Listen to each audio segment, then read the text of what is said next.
বিতর্কিত ওয়াকফ বিল যেটা এখন সুপ্রিম কোর্ট থেকে স্থগিত করা হয়েছে, আমরা এটার বাতিল চাই। এবং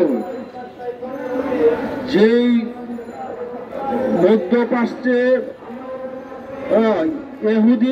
ইহুদি কর্তৃক মুসলমানদেরকে, নিরহ মুসলমানদেরকে, গাজায় যাদেরকে হত্যা করা হচ্ছে, আমরা অতি তাড়াতাড়ি সেই যুদ্ধ বন্ধ চাই।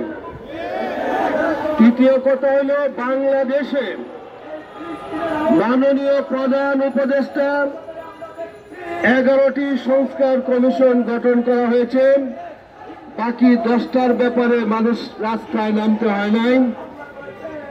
একটি কমিশন নারী বিষয়ক যে সংস্কার কমিশন, তারা তাদের যে প্রস্তাবগুলো দিয়েছে এইগুলা ইসলামের বিরুদ্ধে, নৈতিকতার বিরুদ্ধে এবং বাংলাদেশের সংবিধানের পরিপন্থী তারা প্রস্তাব করেছে।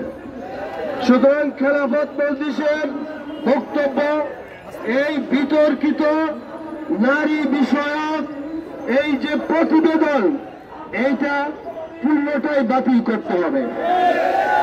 এবং সেখানে বলা হয়েছে যে ইসলামের মিরাসের বন্টনের দ্বারাতে নারীদের সাথে বৈষম্য হয়েছে, বরং এটা কোরআন বিরোধী, ইসলাম বিরোধী, ধর্ম বিরোধী।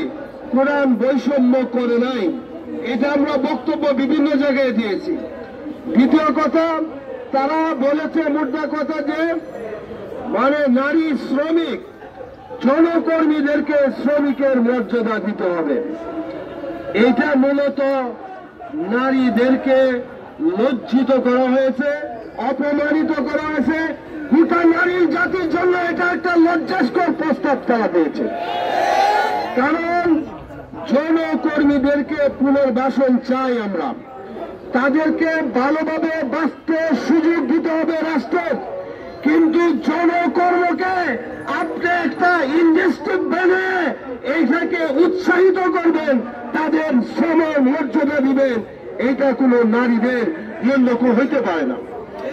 আরেকটা প্রস্তাব তারা করেছে, বাংলাদেশে 600 আসনের নির্বাচন, এর মধ্যে 300 নারীদের জন্য সংরক্ষিত রাখা হবে।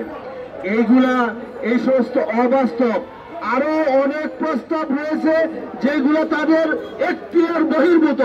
তারা এখতিয়ার বহির্ভূত অনেক কথা বলেছে। প্রায় 433 পৃষ্ঠার একটা বিশাল প্রতিবেদন তারা তৈরি করেছে।